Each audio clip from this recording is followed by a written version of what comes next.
The League of United Latin American Citizens Upholding a Case for Change by Jennifer Lopez. Since February 17, 1929, in Corpus Christi, Texas, LULAC was able to voice the issues Latin Americans faced through a lawsuit. The Mendes case communicated the importance of recognizing every American's right to the 14th Amendment.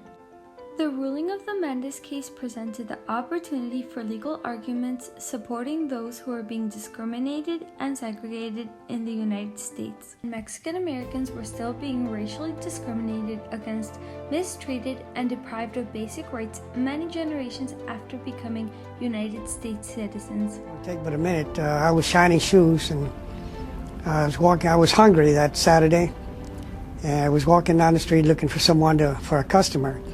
And this white man, Bolillo, he was walking down the street, had a bag of bananas. I don't know how many bananas he had, but he was eating one of them. And I walked alongside of him and asked him if I could shine his shoes for a nickel. No, he didn't want to shine. So I kept on after him. I finally came down to 2 cents, I believe. He still wouldn't have it. And finally I told him, said, look, I'll shine your shoes for a banana. And he wouldn't hear it. Still, he had that one banana that he was chomping on. Finally, we stopped for whatever, it was a light or something. He looked at me and he says, "Hey, Mexican, you like to have a banana?" And I said, "Yes, I sure would." So he took that banana and squashed it in my hair, on my head, and soaked it in real well. Unfortunately, during those times, the amount of Mexican Americans hung was greater than the total number of African Americans hung during the Civil War. Over the years, the League of United Latin American Citizens has been a part of the ending of segregation of schools throughout the nation and the improvement of education for Latin American citizens. The League of United Latin American Citizens. It was the year 1929 in Corpus Christi, Texas. Small organizations existed during this time hoping to end such disgraceful actions towards Mexican Americans. The 3 main organizations were known as the Order of Sons of America, the Knights of Americans, and the League of Latin American Citizens, which all had the same objectives in common. Ben Garza, who was a leader of the Order of the Sons of America, decided to unite all the Mexican American organizations and have them become one. Delegates from each organization met on August 14, 1927, to discuss the unification of the organizations. It was best for these existing groups to merge into one powerful organization, since as one they would accomplish much greater things. The first President General of LULAC was Bernardo Ben F. Garza. The Vice President was Manuel C. Gonzalez. Luis Wilmot was Treasurer and Andres de Luna was Secretary. On February 17, 1929, the League of United Latin American Citizens was established. 1945, Orange County School System.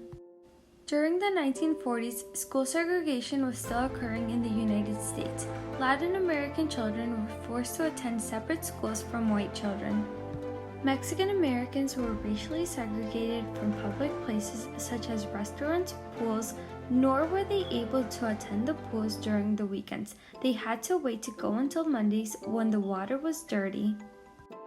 Time in California where Latinos could not move out of the barrios. They had restrictions that if you went to a white area, it said on the deeds, do not sell to Mexicans on the deeds. So they had to buy only where they could, and that was in the barrios. So Latinos, Puerto Ricans, from South America, anybody had to go into those barrios, couldn't buy in the white districts. The Orange County school system in California was one of the many school districts that segregated Mexican children from the other children, simply because they dressed more poorly and they were seen as in a lower status than white children. In 1945, the change had begun. People began to fight against racial segregation, hoping it would come to an end. 1946, Mendes vs. Westminster lawsuit. In 1946, the Mendes vs. Westminster lawsuit was such a great achievement for the Latin American community. It all began in the year 1945 when Gonzalo Mendes wished to enroll his kids in their community school, but they were rejected. The Mexican school didn't have a playground for the children to play. It seemed as if it were a terrible and small shack which was located near an electrified fence. Gonzalo Mendez decided to take further actions by gathering Mexican American parents and took the issue to court by suing the school district.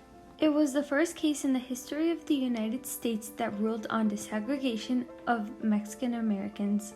So he had enough money to go and hire Marcus to fight. And Marcus was the Jewish lawyer that was very intelligent, and he said, let's make this a class action suit. Let's not make it just about your family, but let's get out there, because they had heard about other families that had been trying to get their children into white schools. So they made it a class action lawsuit. And at first, my father formed this organization in Westminster where he was trying to convince the families that this is wrong what they're doing to our children, and how it was the Mendez case before the Brown case that fought for integration. Their main claim was that the segregation of children in schools violated the 14th Amendment. This amendment states that the United States citizens should receive equal civil and legal rights.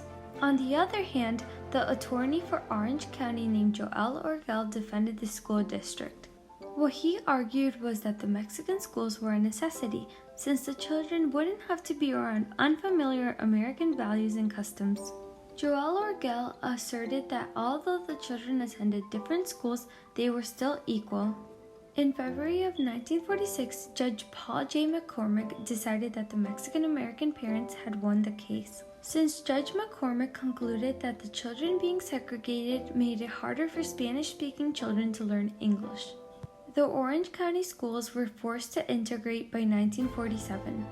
The Mendez versus Westminster lawsuit had such an impact on the Supreme Court that it led to the decision of legally ending segregation within all the public school districts nationwide. 100 years of segregation in public schools finally came to an end as a result of Gonzalo Mendez's victory over the Mendez versus Westminster lawsuit. 1957, the Little School of the 400. One of the most significant milestones for LULAC would have to be the Little School of the 400. It was a program created by Felix Tijerina and the League of the United Latin American Citizens in 1957. It aimed to help Spanish-speaking preschoolers comprehend as well as speak 400 basic English words in order to help them complete the first grade. During this time, Mexican Americans had not been given the opportunity to learn English, which caused children to fall behind in school, become discouraged, and either repeat first grade or drop out. So 5 children I start with. So I says, how do I get other kids to come in? You know, they're gonna, well, I have to show the parents. I have to show the other parents, this is what we can do with the kids. So remember I told you that earlier the first sentence was, may I please go to the bathroom? I says, I want you to listen to, and I took those kids with me. I want you to listen to these kids, what they have learned in 1 week. Please give me your child so they can learn what they've learned, and they're going to learn more. So you use your students as models, right, of what the other kids could learn. Exactly. And you took them to the houses. Exactly. And talked to the parents. Exactly. Okay. And you know what? Before you know it, it exploded for that summer. It exploded. Before you know it, it exploded. The Little School of the 400 was a success, and other states were inspired to take similar efforts in order to help Latin American children. This program led to the schools incorporating instructional classes for non-English speaking preschoolers. In the year 1960, they were able to serve over 15,000 children throughout 135 Texas school districts. When 1961 came, the results were much greater, with 18,000 students that were taught the basic English vocabulary. This program was able to help many young children who were seen as inferior compared to white children learn enough English to be able to successfully complete the first grade. By the mid-1960s, the instructional program for preschoolers came to an end, since other federal programs arose. Even LULAC counts the Little School of the 400 as one of its most important programs. This demonstrated the long-standing commitment that the League of United Latin American Citizens had towards promoting the improvement of education for Latin Americans.